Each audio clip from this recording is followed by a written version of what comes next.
Hello, Smarty listeners. This message goes out to all the teachers, principals, teachers' assistants, and school librarians. First of all, thank you for all you do as educators. To show our gratitude for all your hard work, long hours, and dedication to teaching, we are now offering free Who Smarted Plus subscriptions for all educators. That's right. You can now play Who Smarted without any ads or interruptions in your classroom to help make learning fun and keep the smarting going during break times, lunch times, or anytime. Who Smarted can even be used to satisfy some Common Core curriculum or as part of assignments or lessons. If you are an educator, just go to whosmarted.com and click Educators. And Smarty Pants and Smarty Parents, please feel free to let your teachers know about this. Again, that's whosmarted.com. Click Educators for free subscriptions to Who Smarted Plus. Let's all get smarted together. Hey parents, are you looking for ways to take care of your own mental health while caring for those around you? If so, check out How to Be a Better Human. Each week on How to Be a Better Human, comedian Chris Duffy sits down with an expert to talk about the realistic and often unexpected ways that you can improve your life. This show has everything from an episode with Dr. Becky about how to repair relationships when you've made a mistake, to how to set boundaries both with your kids and your parents, and even a deep dive on why it's okay for your house to be messy sometimes if you're feeling overwhelmed. And more great episodes come out every Monday. Find out How to Be a Better Human wherever you get your podcasts. Psst. Hey kid, I know we've talked before about board games. Go ahead, shout out your favorite. Nice, I heard Monopoly, Clue, Battleship, Risk, Candyland. Great games, many of which were made by my old friends Milton Bradley and George Parker. Without a doubt, I am the greatest board game maker of all time. I myself invented more than 100 games, which would make me the greatest board game maker. Now, wait a second, Parker. You wait a second, Bradley. But do you know which board game is the most popular of all time worldwide? You could say it's the king and queen of board games. In fact, that's also a clue. As in, among the 32 pieces for this game, there's a king and queen. Did you guess it? That's right. It's chess. Boring. Wait, who said that? I did. Chess is boring. Sorry, not sorry. While you're entitled to your opinion, I must beg to differ. Chess is actually pretty exciting. I see old people playing it in the park. Old people equals boring. Oh yeah? Well, what if I told you the story of how chess was created included wars, invasions, and fake robots? Fake robots? I'm listening. Oh, that's just the beginning. Chess is one of the few games that people of all ages can play, and there are literally millions of different combinations and ways to win. Okay, I guess that's kind of cool. Oh, trust me, it's cool. But who invented chess? Why do the pieces have funny names? And what the heck is a grandmaster? You're asking me? Nope, but I'm about to tell you. It's time for another whiff of science and history on Who Smarted? Who's smarted? Who's smart? Is it you? Is it me? Is it science or history? Listen up, everyone. We make smarting lots of fun on Who Smarted. Okay, be honest. The first time you heard about chess, you were probably like my friend here and thought, Boring. hey, I was the same way. If someone suggested playing a game of chess, I would literally make up any excuse to get out of it. Sorry, I have to take my goldfish Mango to the vet. But once I learned the rules and more about the history of the game, I realized chess is not only fascinating, but really fun too. Since when are rules fun? This I gotta hear. Okay, so before we delve into the history of chess, let me lay out the basics. Chess is played by two people, head to head, on a checkered board with 64 squares on it. Isn't that just checkers? Same board, different game. Stay with me. Now, each player starts with 16 pieces that you place on the two rows closest to you. There are 8 little pawns in the front row, and then a back row made up of 2 rooks or castles, 2 knights or horses, 2 bishops, 1 queen, and 1 king. Okay, that's easy enough, I guess. Okay, now here comes the first fun part. Each piece has a very specific way it's allowed to move across the board.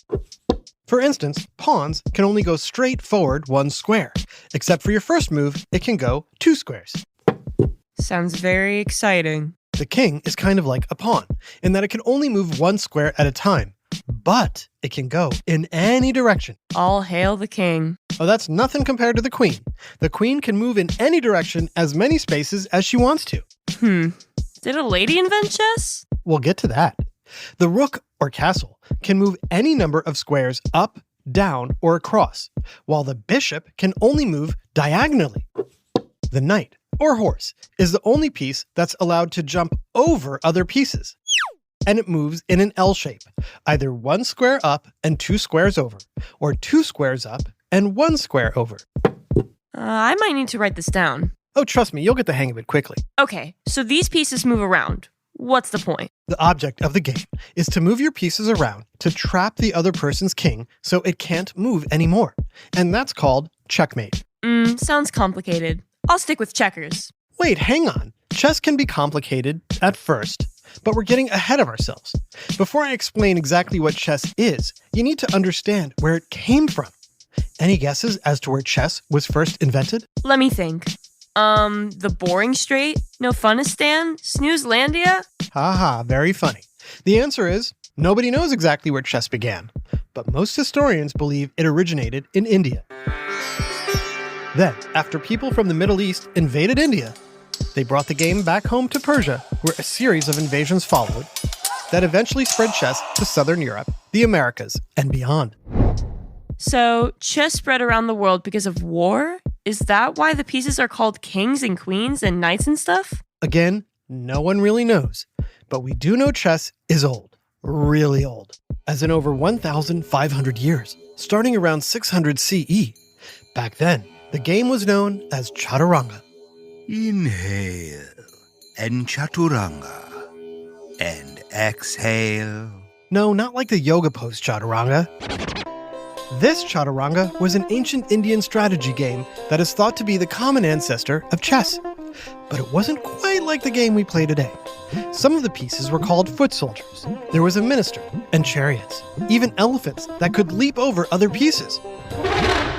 So let me guess. The minister became the bishop, right? Actually, the minister became the queen. Oh, but the elephants who could leap over pieces became knights or horses. Nope, the elephants became the bishops. So then the chariots became the knights? Because chariots have horses. No, the chariots became castles, or what we now call rooks.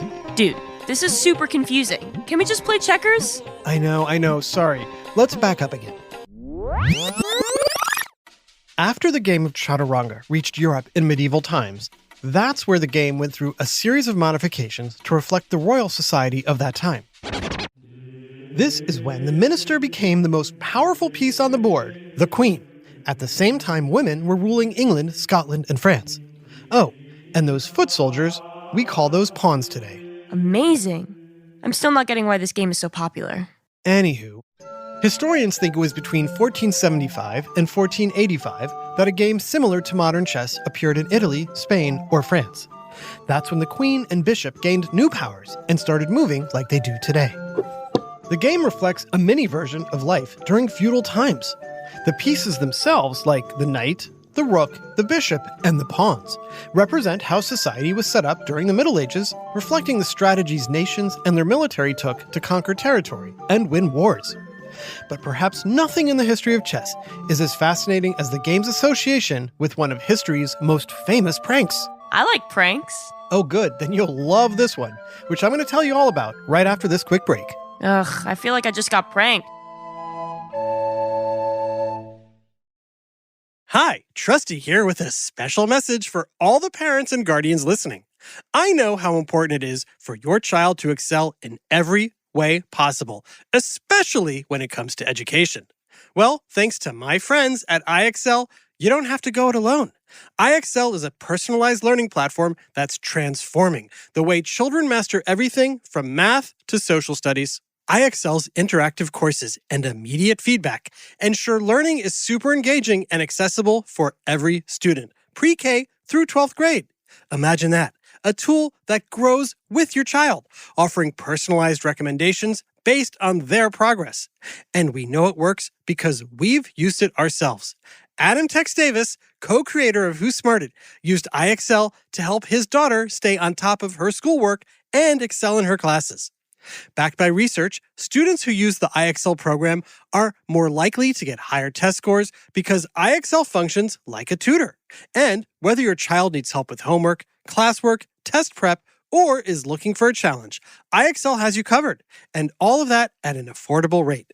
A 1-month subscription to IXL costs less than what most tutors charge for an hour. And one subscription is good for every child in your household. Join the millions of parents who trust IXL and make an impact on your child's learning today. Oh, and Who Smarted listeners get an exclusive 20% off IXL membership when you sign up now at IXL.com/smarted. Visit IXL.com/smarted to get the most effective learning program out there at the best price. IXL Learning. Inspire. Excel. Learn more at IXL.com. Hey there, smarty moms, dads, adults, and anyone who loves great food but doesn't always have the time or energy to grocery shop, prep, and cook a big meal. Well, take it from me, the trusty narrator. I found the perfect solution to having delicious, home-cooked meals without all the time and hassle. It's called Factor Meals. With Factor Meals, you can forget about all the shopping, chopping, or even washing dishes. That's because Factor's fresh, never frozen meals arrive at your door, ready to heat and eat in just 2 minutes. That's right. With Factor, you and your family are always just 2 minutes away from chowing down on chef-crafted, dietitian-approved, delicious gourmet meals. From Calorie Smart to Protein Plus to vegetarian to keto options, Factor has 6 menus guaranteed to meet your wellness goals. And with over 35 meal choices and 60 add-ons weekly, your taste buds will never get bored. I personally started ordering Factor meals last month for those busy days when I want a tasty lunch or dinner that fills me up and crushes my nutrition goals, but I only have 5 minutes to cook it. And Factor 100% delivers on time, every time. So head on over to factormeals.com/smarted50 and use code SMARTED50 to get 50% off your first box plus 20% off your next month. That's code SMARTED50 at factormeals.com/smarted50 to get 50% off your first box plus 20% off your next month while your subscription is active. Now back to Who Smarted. So, way back in the late 1700s, an inventor named Wolfgang von Kempelen created a so-called machine that could play chess. Ta-da! Introducing the Turk. It is a machine that plays chess. Think you can beat the Turk? Step right up and take your chances. What was it? Was it like a robot? Nope. A supercomputer? Nope. It was a life-size model of a human head and torso, dressed in robes and turban, attached to a table with a chessboard on it, and there were gears and levers everywhere. Oh, so it was a machine? Nope. It was a person who was really good at chess, hiding in a cabinet, underneath the table, with the head and torso. What? People thought they were playing a machine, but they were really playing the person crouched below. Whoa. The Turk traveled the world beating opponents across Europe and America, including Napoleon and Benjamin Franklin. Checkmate again. I can't win. I'm gonna go fly a kite. For nearly 84 years, this machine defeated all challengers to the amazement of everyone. But while the machine was fake, it may have led to the next big advancement in the game of chess: competition. In the 1800s, prominent chess tournaments were beginning to take place throughout Europe where the rules evolved. Ah. Soon, they began timing the games. Today, chess competitions are serious and require a ton of concentration and brain power. In fact, chess has become a serious sport. Just like the NFL and NBA, chess has a dedicated organization known as the World Chess Federation that sets the rules and is recognized by the International Olympic Committee. That's amazing. A campaign was just launched to include chess in the Paris Olympic Games in 2024. Chess? In the Olympics? Yep, it might happen. Some of today's top players are internationally famous for their extreme level of skill. Like me. Hello, I'm Magnus Carlsen from Norway, and I am the current best chess player in the world. I was named Grandmaster in 2004 when I was just 14 years old. 14? Whoa, I'm 10 and I just learned how to put the pieces on the board. That's okay. It's never too late or too early to get started playing chess. You can even get started right on your cell phone or iPad.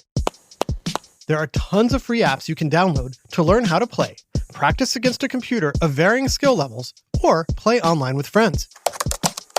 And some apps were even developed by Magnus Carlsen himself. Maybe chess isn't so lame after all. I think I might check out the app and learn how to play. And maybe one day I can be... A grandmaster? No, the guy hiding under the table pretending to be a robot. That's cool. Checkmate. A special shout out to my smarty friend Webb in Austin, Texas, who listens to Who Smarted in the car all the time. Webb also wrote to tell us, your podcast is the best, and you're the best, and I love learning things from you. Thanks, buddy. We're very happy to have you smarting with us. This episode, Chess, was written by Jason Williams and voiced by Imogen Williams, Brandon Bayless, Taya Garland, Jason Williams, and Jerry Colbert. Technical direction and sound design by Josh Hahn. Who Smarted is recorded and mixed at the Relic Room Studios. Our associate producer is Max Kamaski. The theme song is by Brian Suarez, with lyrics written and performed by Adam Tex Davis. Who Smarted was created and produced by Adam Tex Davis and Jerry Colbert. This is an Atomic Entertainment production.